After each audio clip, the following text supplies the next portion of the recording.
Damodara devotional ఛానల్కు స్వాగతం.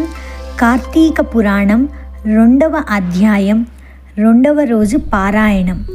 సోమవార వ్రత మహిమ. సోమవార వ్రత మహిమ వలన కుక్క కైలాసమునకు వెళ్ళుట. జనక, ఇంతవరకు నీకు కార్తీక మాసము నందాచరించవలసిన విధిక్రమం మాత్రమే తెలియజేసి తిని. కార్తీక మాసంలో సోమవార వ్రతమునకు ప్రత్యేక ప్రాముఖ్యం కలదు. కాన సోమవార వ్రత విధానమును దాని మహిమను గురించి వివరింతును, సావధానుడవై ఆలకించుము అని చెప్పారు. కార్తీక మాసంలో సోమవారం శివునికి అత్యంత ప్రీతికరమైన రోజు. ఆ రోజున స్త్రీ కానీ పురుషుడు కానీ ఏ జాతి వారైనా కానీ రోజంతయు ఉపవాసం ఉండి నదీ స్నానం చేసి తమ శక్తి కొలది దాన ధర్మములు చేసి నిష్ఠతో శివదేవునకు బిల్వపత్రముతో అభిషేకం చేసి సాయంత్రం నక్షత్ర దర్శనం చేసిన తరువాత భుజించవలయును. ఈ విధంగా నిష్ఠతో ఉండి ఆ రాత్రి అంతయు జాగరణ చేసి పురాణ పఠనమొనరించి తెల్లవారిన తరువాత నదికి వెళ్ళి స్నానమాచరించి తిలాదానం చేసి తమ శక్తి కొలది పేదలకు అన్నదానం చేయవలెను. అటుల చేయలేని వారు కనీసం 3 బ్రాహ్మణులకైనను తృప్తిగా భోజనం పెట్టి తాము భుజించవలయును. ఉండగలిగిన వారు సోమవారం నాడు 2 పూటల భోజనము కానీ ఏ విధమైన పలహారం కానీ తీసుకొనకుండా ఉండుట మంచిది. ఇట్లు కార్తీక మాసమందు వచ్చు సోమవార వ్రతమును చేసిన ఎడల పరమేశ్వరుడు కైలాస ప్రాప్తి కలిగించి శివసన్నిధికి చేర్చును. భర్త లేని వితంతువు సోమవార వ్రతమును ఆచరించి శివపూజ చేసినచో కైలాస ప్రాప్తియు, విష్ణు పూజ చేసినచో వైకుంఠ ప్రాప్తి పొందుదురు. దీనికి ఉదాహరణముగా ఒక ఇతిహాసం కలదు. దానిని నీకు తెలియజేయుచున్నాను, శ్రద్ధగా వినుము అని చెప్పారు.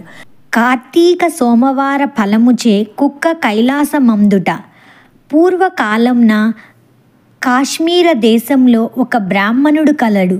అతడు పురోహిత వృత్తిని చేపట్టి తన కుటుంబమును పోషించుకుంటూ ఉండెను. అతనికి చాలా దినములకు ఒక కుమార్తె కలిగెను. ఆమె పేరు స్వాతంత్రనిష్ఠురి. తండ్రి ఆమెను సౌరాష్ట్ర దేశీయుడగు మిత్రశర్మ అను సద్బ్రాహ్మణునకు ఇచ్చి పెళ్లి చేసెను. ఆ బ్రాహ్మణ యువకుడు 4 వేదములు శాస్త్రములు అభ్యసించి వాడైనందున సదాచార పరాయణుడై ఉండెను.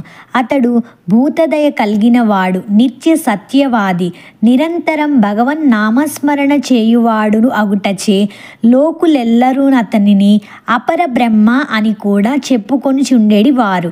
ఇటువంటి ఉత్తమ పురుషుణ్ణి భార్యయగు నిష్ఠురి యవ్వన గర్వముతో కన్ను మిన్ను కానక పెద్దలను దూషించుచు అత్తమామలను భర్తను తిట్టుచు గొట్టుచు రక్కుచు పరపురుష సాంగత్యం గలదై వ్యభిచారిణి అయి తన ప్రియులు తెచ్చిన తినుబండారములు బట్టలు పువ్వులు ధరించుచు దుష్టురాలై తిరుగుచుండగా వంశమునకు అప్రతిష్ట తెచ్చుచున్నదని అత్తమామలు ఆమెను తమ ఇంటి నుండి వెడలగొట్టిరి. కానీ శాంత స్వరూపుడగు ఆమె భర్తకు మాత్రం ఆమె యందు అభిమానం పోక ఆమె ఎంతటి నీచ కార్యక్రమములు చేసినను సహించి పొమ్మనక విడువక ఆమెతోడనే కాపురం చేయుచుండెను. కానీ చుట్టుప్రక్కల వారా నిష్ఠుని గయ్యాళితనమును కేవగించుకొని ఆమెకు కర్కశ అనే ఎగతాళి పేరును పెట్టుటచే అది మొదలందరూ ఆమెను కర్కశ అనియే పిలుస్తూ ఉండేవారు. ఇట్లు కొంతకాలం జరిగిన పైన ఆ కర్కశ ఒకనాటి రాత్రి తన భర్త గాఢ నిద్రలోనున్న సమయం చూసి మెల్లగా లేచి తాళి కట్టిన భర్త అన్న విచక్షణ గాని దయా దాక్షిణ్యాలు కానీ లేక ఒక బండరాతిని తెచ్చి అతని తలపై గట్టిగా కొట్టినది. వెంటనే అతడు చనిపోయెను. ఆ మృతదేహమును ఎవరి సహాయము అక్కర్లేకనే అతి రహస్యంగా దొడ్డిదారిన గొంపొయ్యి ఊరి చివరనున్న పాడునూతిలో పడవేసి పైన చెత్తా చెదారంతో నింపి ఏమీయూ ఎరుగని దానివలే ఇంటికి వచ్చెను. ఇక తనకు ఏ ఆటంకములు లేవని ఇంక విచ్చల విడిగా సంచరించుచు తన సౌందర్యం చూపి ఎందరినో క్రీగంటనే వశపరుచుకొని వారల వ్రతమును పాడు చేసి నానా జాతి పురుషులతోడను రమించుచు వర్ణ సంకరురాలయ్యెను.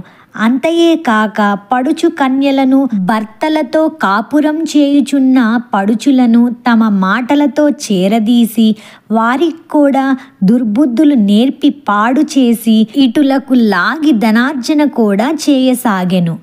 జనకరాజా, యవ్వన బింకం ఎంతో కాలముండదు కదా, కాలమొక్క రీతిగా నడువదు. క్రమక్రమముగా ఆమెలోని యవ్వనం నశించినది. శరీరమందు మేహ వ్రాణములు బయలుదేరినవి. ఆ వ్రాణముల నుండి చీము రక్తము రాసి కారుట ప్రారంభమయ్యెను. దాని తోడు శరీరమంతా కుష్ఠవ్యాధి బయలుదేరి దుర్గంధం వెలువడుచున్నది. దినదినము శరీర పటుత్వం కృశించి కురూపి అయి భయంకర రోగములతో బాధపడుచున్నది. ఆమె యవ్వనంలో ఉండగా ఎన్నో విధాల తృప్తి కలిగించిన విటులే ఒక్కరూ ఇప్పుడు ఆమెను తొంగి చూడలేదు. ఆ పరిసర ప్రాంతానికి వెళ్ళిన ఎడల తమ్ము ఎటునైనను పలకరించునని ఆ వీధి ముఖమైనను చూడకుండిరి. కర్కశ ఇటుల నరక బాధలు అనుభవించుచు పురుగులు పడి కొంతకాలంనకు చనిపోయినది. బ్రతికి ఉన్నన్నాళ్ళు ఒక్కనాడైనా పురాణ శ్రవణమైనను చేయని పాపిష్టురాలు గదా. చనిపోయిన వెంటనే భయంకరులైన యమభటులు ఆమెను గొంపోయి ప్రేతరాజుగు యముని సన్నిధిలో ఉంచగా యమధర్మరాజు చిత్తగుప్తుల వారిచే ఆమె పాపపుణ్యముల జాబితాలను చూపించి, భటులారా, ఈమె పాప చరిత్ర అంతా ఇంతా కాదు, వెంటనే ఈమెను తీసుకువెళ్ళి ఎర్రగా కాల్చిన ఇనుప స్తంభమునకు కట్టబెట్టుడు అని ఆజ్ఞాపించెను. విటులతో సుఖించినందునకు గాను ఆమెకు యమభటులు ఎర్రగా కాల్చిన ఇనుప స్తంభమును కౌగిలించుకోమని చెప్పిరి. భర్తను బండరాతితో కొట్టి చంపినందుకు కాను ఇనుప గదలతో కొట్టిరి.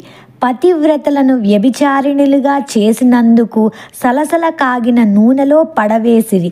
తల్లిదండ్రులకు అత్తమామలకు అపకీర్తి తెచ్చినందుకు సీసము కరిగించి నోటిలోనూ చెవిలోనూ పోసి ఇనుప కడ్డీలు కాల్చి వాతలు పెట్టిరి. తుదకు కుంభీపాకమను నరకంలో వేయగా అందు ఇనుప ముక్కులు గల కాకులు, విషసర్పాలు, తేళ్ళు, జెర్రులు కుట్టినవి. ఆమె చేసిన పాపములకు అటు 7 తరాల వాళ్ళు ఇటు 7 తరాల వాళ్ళు నరక బాధలు పడుచుండిరి. ఈ ప్రకారంగా నరక బాధలు అనుభవించి కడకు కళింగ దేశమున కుక్క జన్మమెత్తి ఆకలి బాధ పడలేక ఇల్లిల్లు తిరుగుచుండగా కర్రలతో కొట్టువారు కొట్టుచు, తిట్టువారు తిట్టుచు, తరుమువారు తరుముచుండిరి.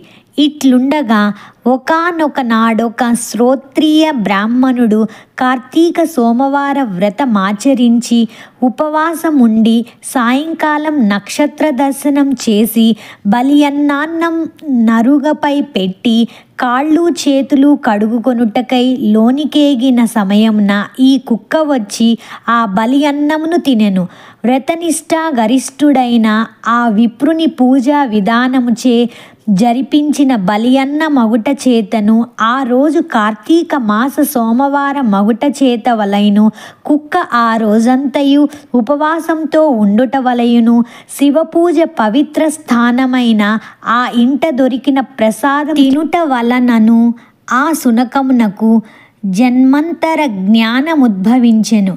వెంటనే ఆ సునకము విప్రకులోత్తమ, నన్ను కాపాడుము అని మొరపెట్టుకొనెను. ఆ మాటలు బ్రాహ్మణుడు ఆలకించి బయటకు వచ్చి చూడగా కుక్క తప్ప అన్యులెవరూ లేనందున లోనికేగెను. మరలా రక్షింపుము రక్షింపుము అని కేకలు వినపడెను. మరలా విప్రుడు బయటకు వచ్చి, ఎవరు నీవు, నీ వృత్తాంతమేమి అని ప్రశ్నించగా అంత ఆ కుక్క, మహానుభావా, ఈ పుట్టుకకు వెనుక 15 జన్మల ముందు విప్రకులాంగనను నేను.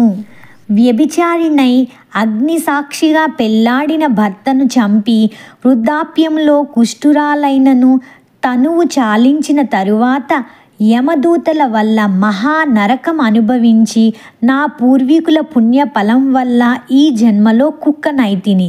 ఈరోజు మీరు కార్తీక సోమవార వ్రతం చేసి ఇచ్చట ఉంచిన బలి అన్నం తినుట వలన నాకీ జ్ఞానోదయం కలిగినది.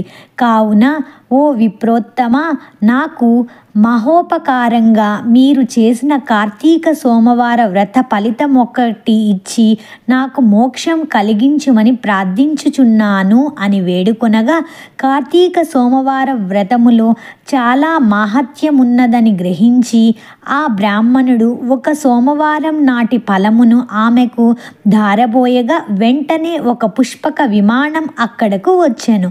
ఆమె అందరికీ వందనము చేసి అక్కడి వారందరూ చూచుచుండగానే ఆ విమానమెక్కి శివ సాన్నిధ్యమును కేగెను. వింటివా జనక మహారాజా, కావున ఈ కార్తీక సోమవార వ్రతం ఆచరించి శివ సాన్నిధ్యమును పొందుమని వశిష్ఠునకు హితబోధ చేసి ఇంకను ఇట్లు చెప్పదొడంగిరి. ఇట్లు స్కాంద పురాణాంతర్గత వశిష్ఠ ప్రోక్త కార్తీక మహా